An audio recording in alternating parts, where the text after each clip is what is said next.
नमस्कार दोस्तों, मैं आपका एक बार फिर स्वागत करता हूं अपने YouTube चैनल गालो कॉमर्स क्लासेज में। क्लास 11th अकाउंटेंसी के में आपके फाइनल अकाउंट में एडजस्टमेंट की क्लास चल रही है। एडजस्टमेंट में मैंने आपको first adjustment interest on capital पढ़ा दिया था।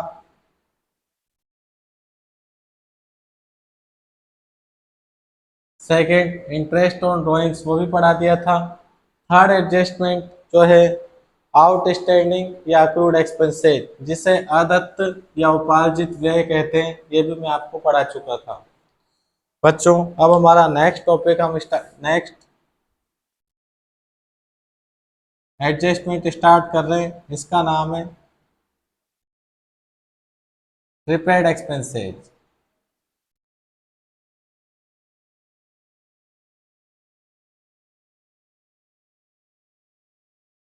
प्रीपेड एक्सपेंसेस पूर्व दत्त व्यय।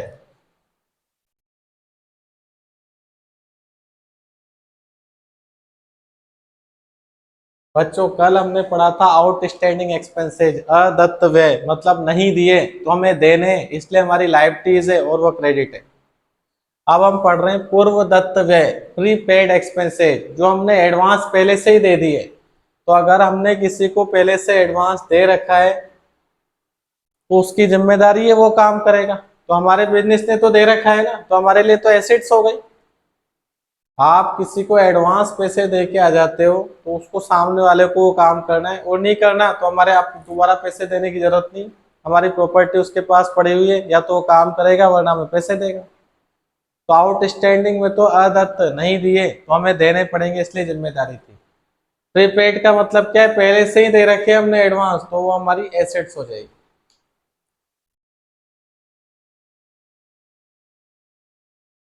ऐसे वे जो आगामी अवधि से संबंधित है, आगामी अवधि से संबंधित है, लेकिन जिनका भुगतान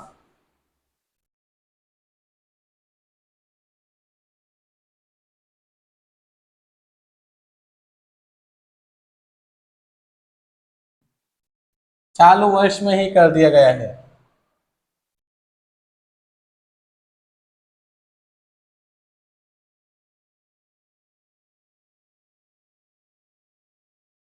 कर दिया गया है।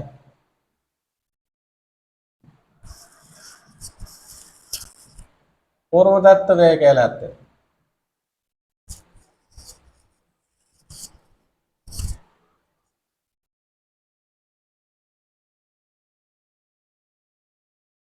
Those expenses related future time period and paid at the time of current year। ऐसे एक्सपेंसेस जो आगामी अवधि से संबंधित है, फ्यूचर टाइम पीरियड से रिलेटेड है, लेकिन जिनका भुगतान हमने करंट ईयर में ही कर दिया गया है, तो उसे क्या कहते हैं? पूर्वदत्त व्यय। जैसे आपका साल भर का किराया, आप एक बिजनेस चला रहे हैं, रेंट पे लेके किराए की बिल्डिंग में, और आपका साल भर का किराया है 10,000 रुपये पर मंथ के हिसाब से, 1,20,000 रुपये। लेकिन आपने इस साल में 1,70,000 रुपये का किराया चुका दिया है। हमारा साल भर का रेंट है इस साल का 1,20,000, और हमने 1,70,000 का पेमेंट कर दिया है।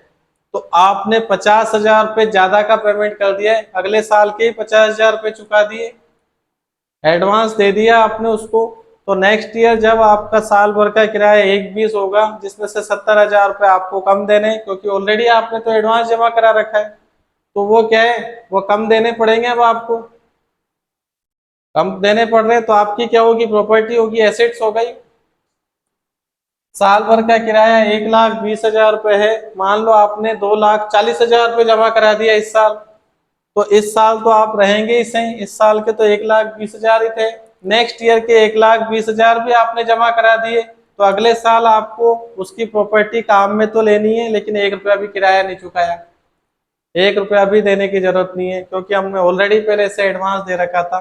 तो नेक्स्ट ईयर जो हमें खर्चे देने वो हमारे खत्म हो गए, पहले ही हमने दे रखे, तो हमारी एसेट्स है। एडवांस, एक्स्ट्रा, प्रीपेड एक्सपेंसेज, ऐसे खर्चे जो अगले साल से रिलेटेड है लेकिन जिनका पेमेंट हमने इसी साल दे दिया है, वह खर्चे हमारे लिए क्या होते हैं, प्रीपेड एक्सपेंसेज। जो हमारे बिजनेस के लिए क्या है, एसेट्स है। इट इज एन एसेट्स, यह व्यापार की संपत्ति है। नहीं दिए थे तो आदत थे वो लाइबिलिटीज थी, इसमें ज्यादा दे दिए, अगले साल के भी इसी साल दे दिए, प्रीपेड पहले से दे रखे इसलिए वह एडवांस एक्सपेंसेज है, वो हमारी एसेट्स है, क्योंकि नेक्स्ट ईयर हमें पैसे नहीं देने पड़ेंगे। तो ये हमारी क्या है, एसेट्स है। इट इज एन एसेट्स, ये आपकी क्या है, संपत्ति है। और एसेट्स है तो जनरल एंट्री में हम क्या करेंगे, डेबिट करेंगे। कोई भी एडजस्टमेंट अगर लायबिलिटीज होता है तो जनरल एंट्री में क्रेडिट होता है, और कोई भी एडजस्टमेंट उसका मीनिंग ये एसेट्स है तो हम जनरल एंट्री में डेबिट करेंगे। तो इसकी एंट्री हो जाएगी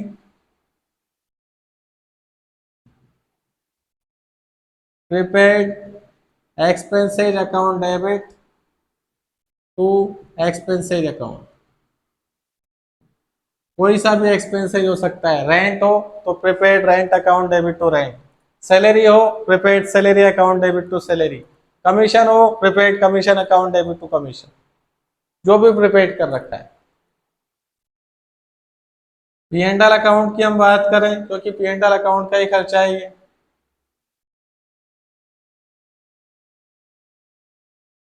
और बैलेंस शीट में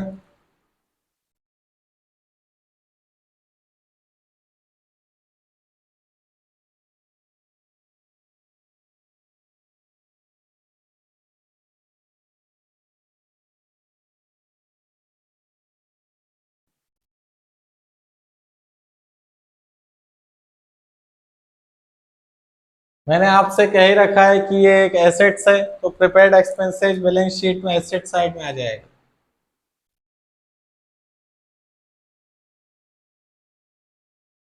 जबकि पी&एल अकाउंट की बात करें तो हमने टू एक्सपेंसेज करके तो जो एक्चुअल एक्सपेंसेज दे रखा है ना वह लिख रखा होगा। साल भर के आपके 1,20,000 रुपए का रेंट जाना है, लेकिन आपने 1,70,000 रुपए दे दिया तो जितना पेमेंट किया है वह लिख रखा होगा, और वह सही थोड़ी है। अगर हम कम दे रहे थे तो ऐड कर रहे थे, अब यहाँ 1,70 दे दिए तो ज्यादा दे दिए, तो जितने ज्यादा दे रखे हैं वो हमें लेस करने पड़ेंगे। तो हम क्या करेंगे, इसमें प्रीपेड को, प्रीपेड एक्सपेंसेज को माइनस करेंगे, उसको आप लिखोगे। आउटस्टैंडिंग में कम दिए थे इसलिए एक्चुअल में प्लस करके लिख रहे थे, प्रीपेड में ज्यादा पेमेंट कर रखे हैं इसलिए एक्चुअल जितना पेमेंट कर रखा है उसमें से जितना ज्यादा पेमेंट कर रखा है वो माइनस कर देंगे, बैलेंस ओरिजिनल यहाँ पे आ जाएगा। 1,70,000 रुपये आपने दे रखे थे टू एक्सपेंसेज करके लिख दिया, आपको पता लगा 50,000 रुपये ज्यादा दे रखे हैं आपने, वह रिड्यूस किए, बाकी यहाँ पे लिख दिए। बच्चों यही कॉन्सेप्ट प्रीपेड एक्सपेंसेज का है। मैं आपको दो अलग अलग एग्जाम्पल लेके उसको क्लियर कर रहा हूँ, उसके बाद एक क्वेश्चन ऐसा करूँगा जिसमें आउटस्टैंडिंग का पार्ट भी होगा और प्रीपेड का पार्ट भी होगा। पहले तो मैं प्रीपेड के पार्ट, प्रीपेड वाला ही क्वेश्चन बता रहा हूँ। एग्जाम्पल, एनुअल रेंट, साल भर का किराया है 1,00,000 रुपए। एक्चुअल पेमेंट, एक्चुअल पेमेंट आपने किया है 1,90,000 रुपए। ये क्वेश्चन है बच्चों। एनुअल रेंट साल भर का किराया था वास्तव में 1,00,000, लेकिन आपने एक्चुअल पेमेंट कितना कर दिया, 1,90,000। तो एक्चुअल पेमेंट, पेमेंट कर रहे हो मतलब एक्सपेंसेज, तो 1,90,000 रुपये दे दिए तो ज्यादा दे दिए। अगर हम कम दे रहे थे तो मैंने आउटस्टैंडिंग बताया था, तो यहाँ तो ज्यादा दे दिए। 1,00,000 रुपये साल भर का किराया है लेकिन आपने एक्चुअल पेमेंट दे दिया 1,90,000। तो जो है जितना ज्यादा पेमेंट किया इस साल वो क्या है, प्रीपेड एक्सपेंसेज है। ऐसे पहचानना है, पेमेंट है तो एक्सपेंसेज, कम दिया था तो आउटस्टैंडिंग था, ज्यादा दे दिया प्रीपेड है। तो साल भर का किराया 1,00,000 है, आपने एक्चुअल पेमेंट किया है 1,90,000, तो 90,000 रुपये ज्यादा दिया है, वो एडवांस है, प्रीपेड एक्सपेंसेज। तो प्रीपेड एक्सपेंसेज वाला एडजस्टमेंट है। तो अगर हमें जनरल एंट्री करनी है तो हम क्या करेंगे, प्रीपेड एक्सपेंसेज, एक्सपेंसेज का नाम है रेंट, तो prepaid rent account debit to rent 90,000। P and L account की बात करें तो यहाँ पे आपने एक्सपेंसेज का नाम जो रेंट है, वहां पे एक्चुअल जितना रेंट चुका है वह लिखेंगे। एक्चुअल पेमेंट हमने 1,90,000 रुपये पेमेंट कर रखा है, वो हमने लिख दिया, जिसमें से प्रीपेड रेंट के कितने 90,000 वो माइनस कर दिए,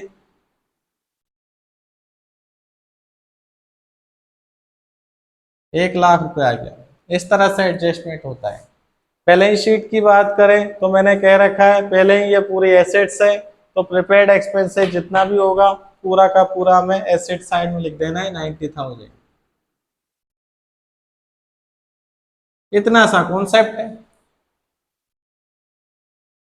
इतना सा कॉन्सेप्ट है। एक क्वेश्चन और मैं क्लियर करके बता देता हूँ प्रीपेड एक्सपेंसेज का। पेमेंट लिख रहा है मतलब एक्सपेंसेज वाला एडजस्टमेंट है। कम दिया था तो आउटस्टैंडिंग वाले रूल लगा दो, ज्यादा पेमेंट कर रखा है प्रीपेड वाले रूल लगा दो।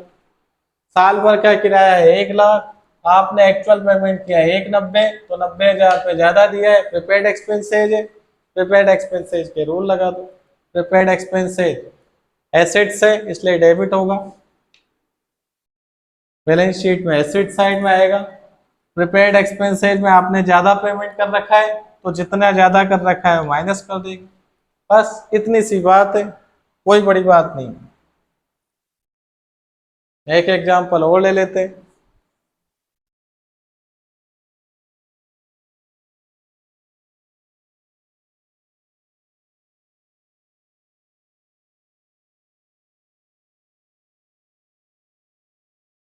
एनुअल कमीशन, साल भर का कमीशन चुकाना है आपको 2,00,000 रुपए, एक्चुअल पेमेंट कर दिया 3,70,000। साल भर का आप पेमेंट, पेमेंट से ही पता लगेगा एक्सपेंसेज वाला सवाल है। साल भर का कमीशन है 2,00,000 रुपए और आपने एक्चुअल पेमेंट कर दिया 3,70,000 रुपए, तो 1,70,000 रुपए आपने एडवांस पेमेंट कर रखा है, वो क्या कहलाएगा, प्रीपेड एक्सपेंसेज, प्रीपेड कमीशन। पूर्व दत्त गए, पहले से ही चुका दिए। तो प्रीपेड एक्सपेंसेज एसेट्स होते हैं, और एसेट्स होते हैं तो जनरल एंट्री में हम इसे डेबिट करेंगे। प्रीपेड कमीशन अकाउंट डेबिट, खर्चे का नाम है commission, prepaid commission account debit to commission.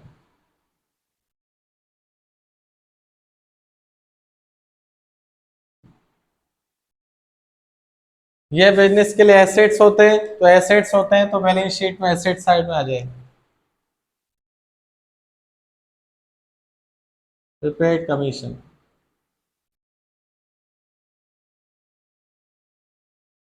P&L account की बात करें, क्योंकि एक्सपेंसेज है तो जितना भी एक्चुअल एक्सपेंसेज है वो हमने लिख दिया होगा, जितना हमने पेमेंट किया है। एक्चुअल पेमेंट किया है 3,70,000 रुपए,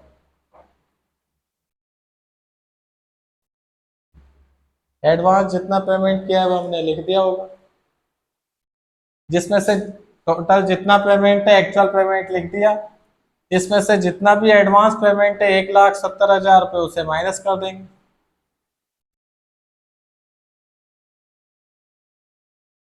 बच्चों ये आपका फाइनल अकाउंट में प्रीपेड एक्सपेंसेज का एडजस्टमेंट है।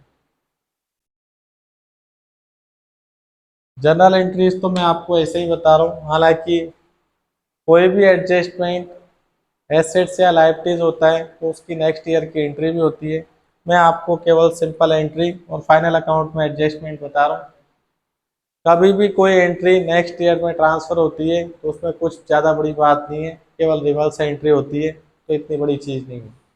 मेन कॉन्सेप्ट यही है कि करना क्या है, फाइनल अकाउंट में क्या एडजस्टमेंट है, आउटस्टैंडिंग को पी&एल अकाउंट में ऐड करना है और बैलेंस शीट में लायबिलिटीज में लिखना है। प्रीपेड को पी&एल अकाउंट में लेस करना है, बैलेंस शीट में एसेट साइड में लिखना है। केवल इतना सा ध्यान रखना है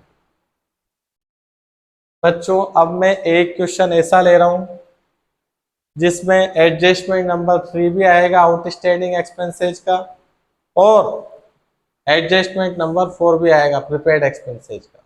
दो क्वेश्चन मैं एक साथ ले रहा हूं। आपको इतना सा ध्यान रखना है, आउटस्टैंडिंग एक्सपेंसेस लायबिलिटीज होती है, आउटस्टैंडिंग एक्सपेंसेस लायबिलिटीज होती है, और पी एंड एल अकाउंट में हम ऐड करते हैं।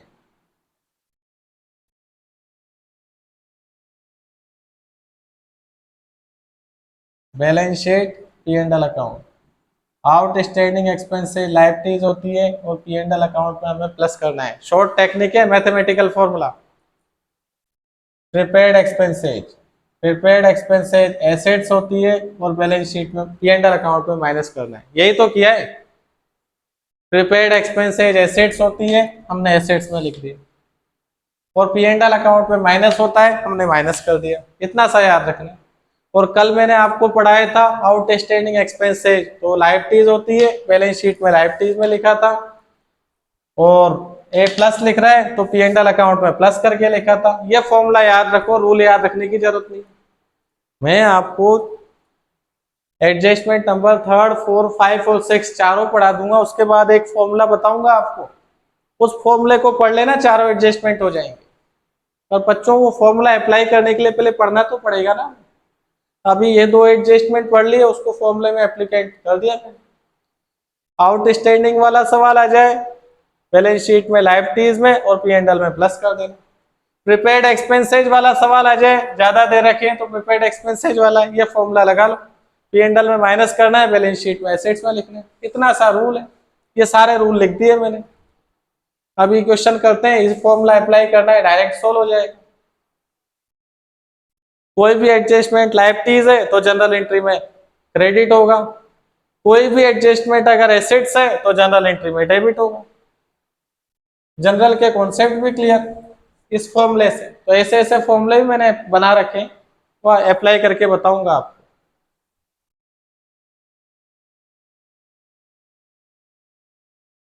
एक क्वेश्चन ले रहा हूं मैं जिसमें आउटस्टैंडिंग एक्सपेंसेज भी होगा और प्रीपेड एक्सपेंसेज भी होगा।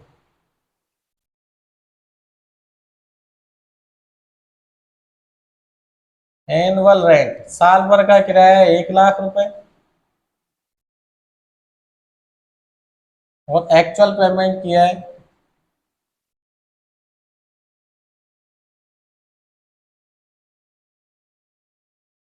90,000। इसी क्वेश्चन में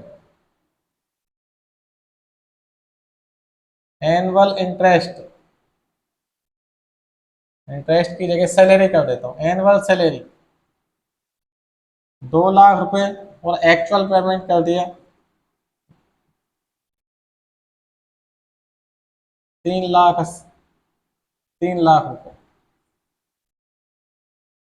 तो बच्चों ये एक ही क्वेश्चन में मैंने दो अलग अलग तरह के एक्सपेंसेस दे दिए। तो आप देखें, साल भर का किराया है 1 लाख रुपए, और आपने एक्चुअल पेमेंट कितना किया है 90,000 रुपए, तो 10,000 रुपए आपने कम पेमेंट किया है।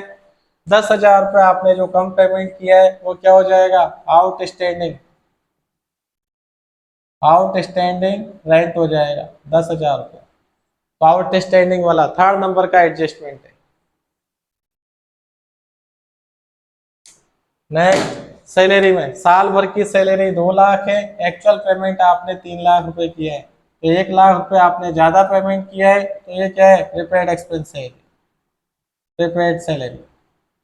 कम दिया है तो आउटस्टैंडिंग, ज्यादा दिया है तो प्रीपेड। हो गया क्लियर। और पेमेंट कर रहे हैं इसलिए एक्सपेंस है। क्लियर। अब आप देखो, जनरल एंट्री भी हम अपने आप कर देंगे। Outstanding expenses, outstanding expenses liabilities होता है, कम दे रहे तो outstanding expenses, outstanding expenses liabilities होता है तो जनरल एंट्री में क्रेडिट कर देंगे। Outstanding rent, rent account debit to outstanding rent 10,000 रुपये। आउट स्टैंडिंग एक्सपेंसेस लायबिलिटीज होता है तो बैलेंस शीट में लायबिलिटीज साइड में लिख देंगे। Outstanding rent 10,000। और पी एंड एल में क्या होगा, प्लस होगा। पी एंड एल में प्लस होगा तो पी एंड एल अकाउंट में एक्सपेंसेस साइड में हम रेंट लिखेंगे टू रेंट। एक्चुअल पेमेंट है 90,000। आउट स्टैंडिंग एक्सपेंसेज को पी एंड एल में प्लस करते हैं, फॉर्मूले में भी अप्लाई हो रहा है। 8 आउट स्टैंडिंग रेंट 10,000। ये हो गया आउट स्टैंडिंग वाला एडजस्टमेंट हो गया। अब हम प्रीपेड वाला एडजस्टमेंट करेंगे, ये तो खत्म। अब एक्चुअल सैलरी, एनुअल सैलरी आपकी 2 लाख है पर एक्चुअल पेमेंट आपने 3 लाख कर दिया तो 1 लाख रुपए का ज्यादा पेमेंट कर दिया, प्रीपेड है। प्रीपेड है तो प्रीपेड एक्सपेंसेज, क्योंकि पेमेंट है तो एक्सपेंसेज, ज्यादा दे दिया तो प्रीपेड एक्सपेंसेज। प्रीपेड एक्सपेंसेज क्या होते हैं, बैलेंस शीट में एसेट साइड में आते हैं। एसेट्स है, एसेट्स है तो जनरल एंट्री में क्या करेंगे, इसे डेबिट करेंगे। Prepaid salary account debit to salary.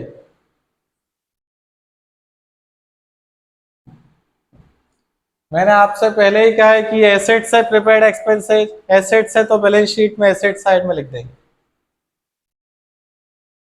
Prepaid salary 1 lakh. और पी एंड एल अकाउंट में माइनस होता है तो पी एंड एल अकाउंट में माइनस कर देंगे टू सैलरी करके एक्चुअल पेमेंट लिख रखा होगा 3 लाख रुपए।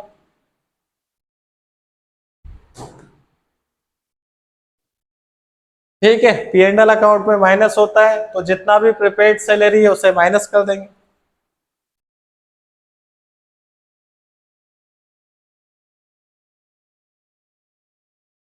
एक लाख रुपए माइनस कर देंगे।